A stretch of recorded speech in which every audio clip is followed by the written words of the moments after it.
So I'm gonna go over how I do a turkey in an infrared fryer. They call it infrared, but it's basically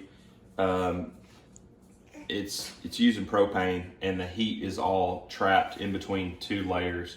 So there's no direct flame on this. And so take all the plastic out of the turkey. This is a little pop-up thing for baking in the oven. And remove the little deal that holds the feet together. Take everything out of the inside. That's all pretty standard stuff. But some people, will rub like butter. Some people put oil. Some people do whatever. I'm gonna put a little bit of duck fat on it, just everywhere that's gonna help it kind of brown up. And this is the messy part of it. You gotta, get it all dried off and everything.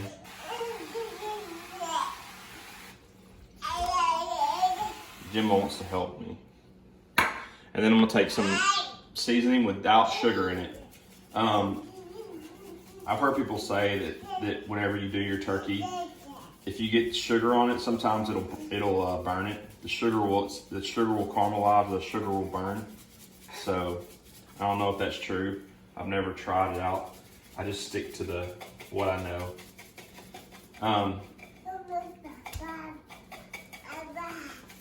And this is just gonna flavor the skin. None of this gets in the meat, actually. So the only way to get stuff in there is to inject it. And I'm not gonna inject one this year. I usually do inject it, but this one is, this turkey's already been basted, so.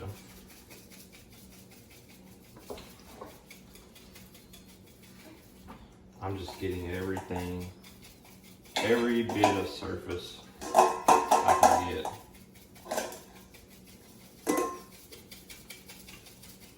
Some of it's gonna fall off, some of it's gonna stay.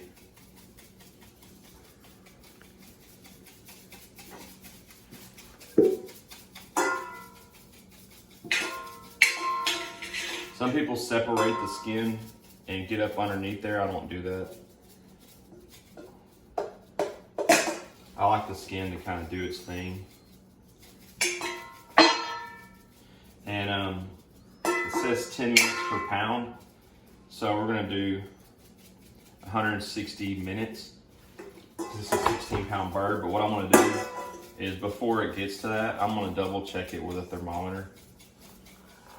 And I'll show you that, and I don't want to just, because I don't want to overcook it and just annihilate the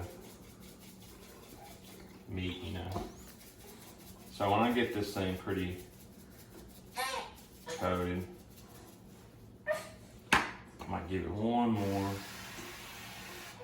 Now this is the tricky part. I got my basket on its side because it can be a headache to get it in this dang gum basket and then get it to stand up like you want it.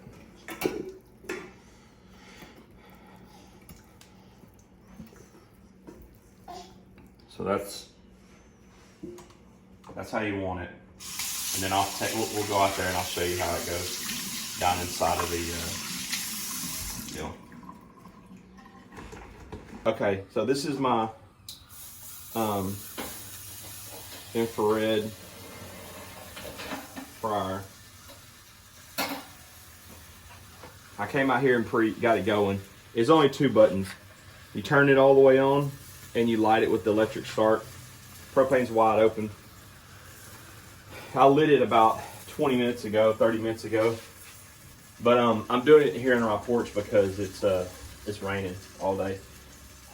And I'm not gonna put this on until later. I'm gonna let it cook like it is, because if you put this on, it'll really, really cook the top of it.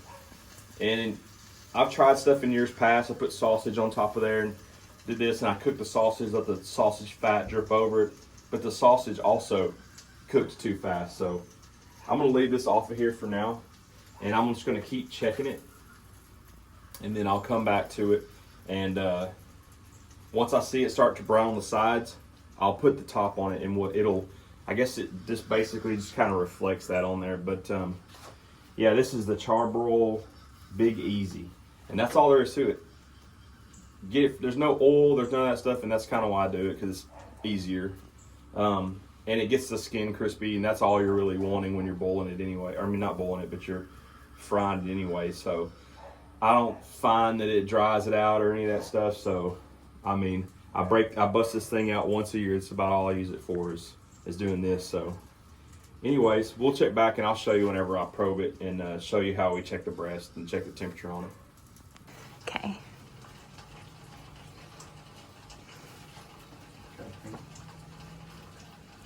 Okay, I've just got my little digital deal, and I'm going to put the probe down in the thickest part of the breast. Give that a second to read. We're looking for, like, turkey, you're looking for 165 and above, but you don't want to go up to like 185, because when you pull it off of there, it's still going to keep climbing a little bit. So what I like to do is I'll pull it off at like 160, 162, something like that. It's at 152 right now, so it's got a little bit longer to go. And I'm gonna leave the probe in there and put this little lid on here. I had the lid on for a little bit, that's why it's kind of gotten, it's darkened up some. But I'm gonna leave that in there, and I'm gonna come back and check it.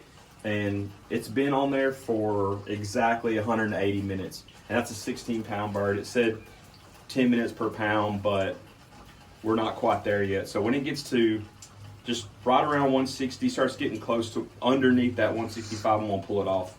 But yeah, it's pretty brown, but putting the lid on there, it'll trap some heat. It might speed it up, because we got people that are gonna be showing up, so I'm gonna speed it up just a little bit and crisp it up just a little bit. So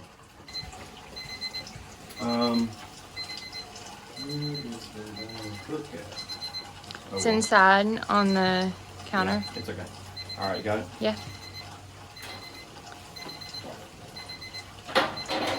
Okay. We hit our temp, and I'm thinking this is gonna be too hot for me to hold on to. Yes. Let me get the hook right quick. Okay, it comes with this. Okay, it comes with this little hook right here, and this just keeps you from, because it's pretty darn hot. I'm gonna put this underneath it, because it's probably gonna do some dripping, and then I'll take it inside and show you how we get it out of there. Okay, there might be ways out there to do it, but this is the easiest way I found. Get a really sturdy set of tongs, go in and get it on the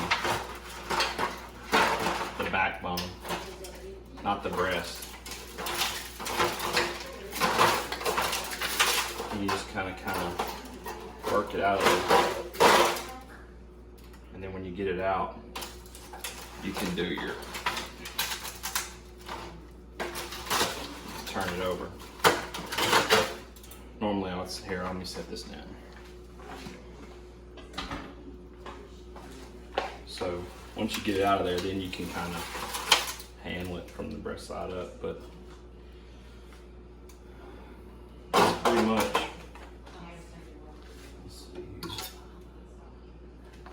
So, and then, you know, take pieces off of it however you want. But you can see it's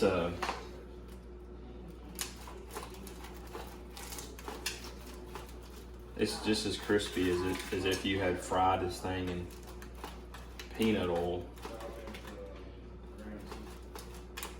And usually, for the sake of handling, I'll pull the breast off and set it on something to slice it. But you can see, I don't know if you can really tell, it's not dry or anything. It's just as like anything else. I mean, if you like fried turkey and you like fried turkey skin and stuff,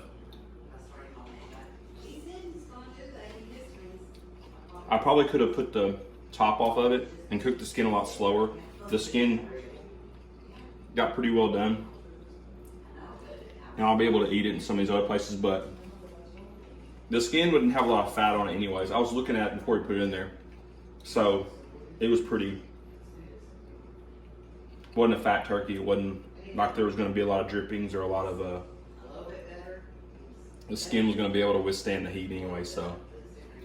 But, I mean, we'll slice it up and there you go.